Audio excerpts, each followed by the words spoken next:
어떻게 수억 원짜리 람보르기니나 페라리가 업무용 차가 될 수 있느냐? 대한민국 세법상 차종에 대한 제한은 전혀 없습니다. 이제 연두색 번호판은 부끄러운 꼬리표가 아니라 나 이 정도 비싼 차 끄는 법인 대표야 라는 부의 상징으로 변질이 되고 있는 거죠.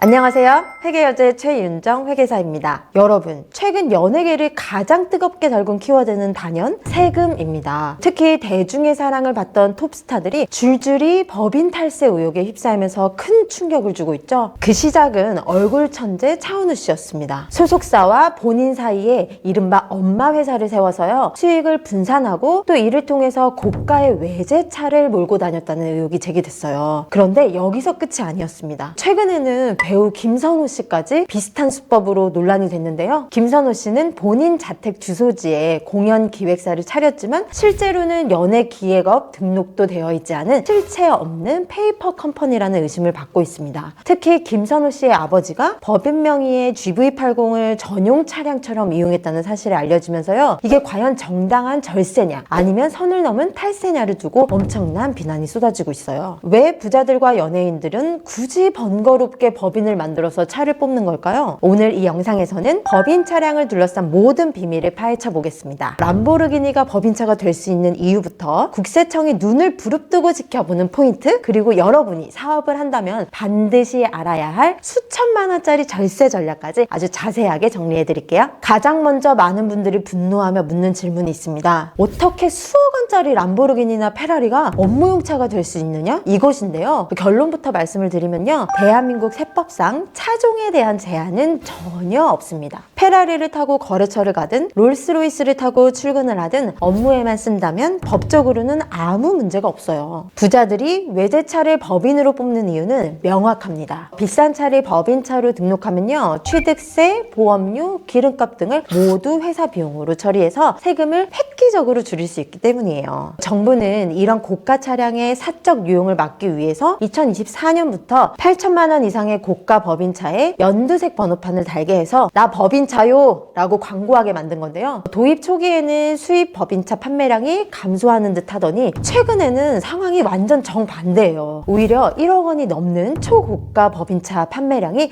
급증을 했습니다. 왜일까요? 이제 연두색 번호판은 부끄러운 꼬리표가 아니라 나 이 정도 비싼 차 끄는 법인 대표야 라는 부의 상징으로 변질이 되고 있는 거죠. 심지어 연두색 번호판과 어울리는 차량 외장 색상을 고르는 경향까지 나타나고 있으니 정부의 의도와는 완전히 딴판으로 흘러가고 있는 셈입니다. 전문가들은 번호판 색깔만 바꿀 게 아니라요, 시간과 장소를 엄격히 관리하는 대장 관리가 병행되어야 한다고 지적합니다. 그렇다면 세법에서 말하는 업무용 승용차란 정확히 무엇일까요? 모든 차가 다 똑같은 규제를 받는 건 아니에요. 세법은 크게 두 가지 분류로 나눕니다. 첫째는 규제 대상인 일반 승용차예요. 우리가 흔히 아는 세단, SUV, 스포츠카 등이 여기에 해당하고요, 개별 소비세가 부과되는 차량들이에요. 이런 차량들은 연간 비용 처리 한도가 엄격하게 정해져 있습니다. 두 번째는 규제에서 제외되는 마법의 차들입니다. 레이나 캐스퍼 같은 경차와 9인승 이상의 승합차, 화물차 등이 주인공이죠.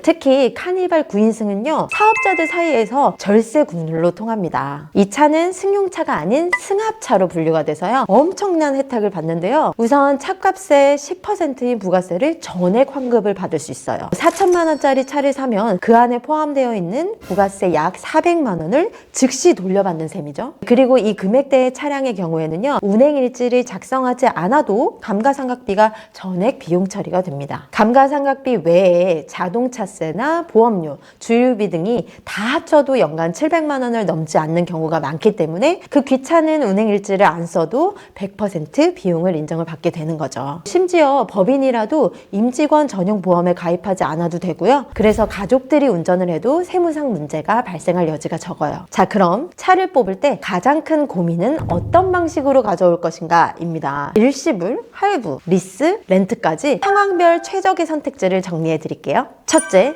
현금의 여유가 있으시다면요, 일시불 구입을 하세요. 할부이자나 다른 수수료가 전혀 없으니까 장기적으로는 사실 가장 저렴합니다. 그렇지만 초기 비용이 부담이 되면 리스나 렌트를 활용하시면 좋겠죠? 둘째, 품위 유지와 건강보험료가 걱정이 된다면요, 리스를 선택하세요. 하, 허, 호 번호판을 달지 않아도 되고요. 내 자산으로 잡히지가 않으니까 지역가입자의 경우에는 건강보험료 인상을 피할 수도 있어요. 다만 리스는 돈을 빌리는 금융상품이라서요, 부채로 인식이 돼서 대출 한도에 영향을 줄 수 있다는 점을 주의하셔야 합니다. 셋째, 관리가 편해야 되고 직원들이 주로 탄다면요, 렌트를 활용하세요. 보험료와 자동차세가 렌트료에 포함이 되어 있고요. 사고가 나도 보험료 할증이 없습니다. 또한 리스와 달리 부채로 잡히지도 않아서 신용도 관리에도 유리하죠. 여기서 중요한 팁, 카니발이나 경차를 리스로 이용할 때는요, 이용자 명의 리스를 선택하면 좋아요. 일반 리스는 부가세 환급이 안 되지만 이용자 명의 리스는 리스인데도 부가가치세 10%를 환급받을 수 있는 유일한 방법이기 때문이에요.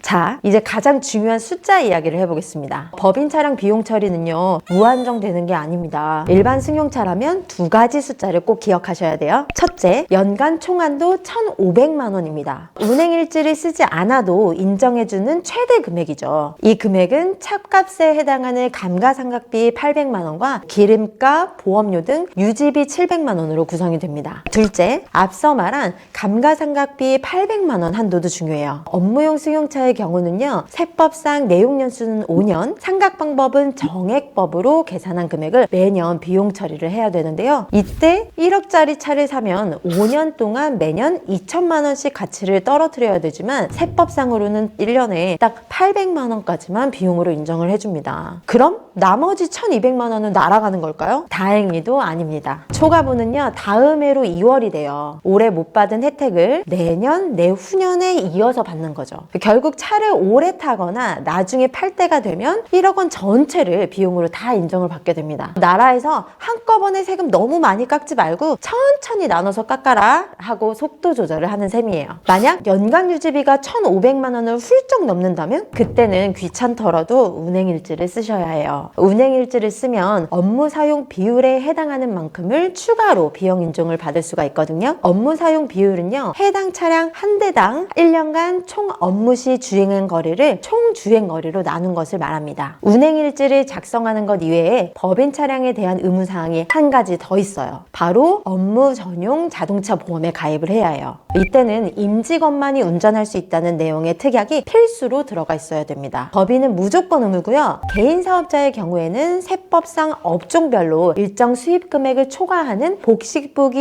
의무자가 한 대를 제외한 나머지 차량에 대해서 해당이 됩니다. 김선호 씨 사례에서 국세청이 문제를 삼은 건 바로 아버지의 법인 차량 사적 사용입니다. 업무와 무관하다고 본 가족이 임직원으로 등록이 되어 있고 또 법인차까지 사적으로 쓰다 걸리면요, 비용 처리가 부인되는 것은 물론이고 그 금액만큼 대표자의 상여로 봐서 소득세 폭탄을 때립니다. 이미 고액 연봉자인 대표님들은요, 세율이 30%에서 40%로 높아서 세금이 어마어마하게 늘어나게 되는 거죠. 또한 법인차를 살 때는 부가세 공제를 못 받더라도 팔 때는 무조건 부가세 10%를 내야 해요. 1억 원에 중고로 팔면 1,000만 원의 세금을 내야 한다는 뜻이죠. 이 부분을 놓쳐서 나중에 가산세까지 무는 경우가 정말 많으니까요, 꼭 기억하세요. 오늘은 요즘 연예계 탈세 의혹 사례를 통해서 법인 차량 세무의 모든 것을 알아봤어요. 법인차는 잘 활용하면 수천만 원을 아껴주는 최고의 절세 도구지만요, 제대로 관리하지 않으면 대표자의 소득세 폭탄으로 돌아오는 시한 폭탄이 될 수도 있습니다. 핵심은 설명 가능성이죠. 왜 이 차가 필요했는지, 어디에 썼는지 당당하게 설명할 수 있어야 합니다. 운행일지를 꼼꼼히 쓰고요, 전용 보험에 가입을 하고 가급적 업무 용도로 사용을 하는 원칙을 지키는 것, 그것이 국세청의 칼날을 피하고 당당하게 혜택을 누릴 수 있는 유일한 길이에요.